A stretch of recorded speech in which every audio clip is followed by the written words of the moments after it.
Hi, నేను doctor Gopikrishna, senior interventional cardiologist, Yashoda hospital, Hitec City. తరచుగా మనం వినే ప్రశ్న, వీనస్ స్టెంట్స్ ఎవరికి అవసరం అవుతాయి అని. సో వీనస్ స్టెంట్స్ అవసరమయ్యే కండిషన్స్ లో ప్రధానంగా కాళ్ళకు సప్లై చేసే వీన్స్ అంటే సిరల్లో బ్లాక్స్ వచ్చినప్పుడు, రక్తం గడ్డలు కట్టుకున్నప్పుడు మనం స్టెంట్స్ అనేది వాడతాం. కానీ ఇది ఎంత కామన్ గా వాడతాము అనేది చెప్పాలంటే, ప్రధానంగా మనం రక్తం గడ్డలు ఫ్రెష్ గా ఏర్పడినప్పుడు స్టెంట్స్ అవసరం ఉండదు. వాటిని మనం థ్రాంబోలైసిస్ ట్రీట్మెంట్ అని, లేకపోతే యాంటీకోయాగులేట్స్, హెపారిన్ ట్రీట్మెంట్స్ అనేసి మెడిసిన్స్ ద్వారానే మనం క్లియర్ చేయడానికి ప్రయత్నిస్తాము. లేదా కొన్నిసార్లు మనకి వీటితో అవనప్పుడు థ్రాంబోసక్షన్ అంటే థ్రాంబస్ ఆస్పిరేషన్ డివైజెస్ అనేసి, మెకానికల్ థ్రాంబెక్టమీ డివైజెస్ అని వచ్చాయి. వాటి నుంచి సక్షన్ యొక్క ప్రెజర్, నెగిటివ్ ప్రెజర్ ని ఉపయోగించి రక్తం గడ్డల్ని మనం బయటకు తీయొచ్చు.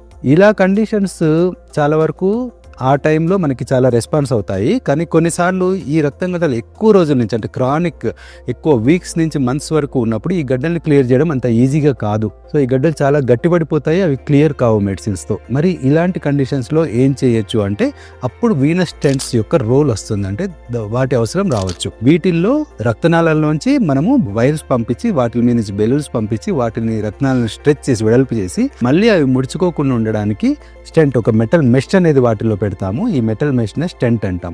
సో క్రానిక్ డివిటీస్ అంటే దీర్ఘకాలికంగా ఉన్న సిరల్లో ఉండే రక్తం గడ్డల్ని, వాటి వల్ల మనకి ఎప్పుడైతే కాళ్ళ వాపు తగ్గట్లేదో, లేకపోతే కాళ్ళ అల్సర్స్ ఎక్కువ రోజుల నుంచి ఉంటున్నాయో, కాళ్ళ యొక్క కలర్ మారుతుందో, ఇట్లాంటి కండిషన్స్ లో స్టెంట్స్ అనేవి చాలా ఉపయోగకరంగా ఉంటాయి.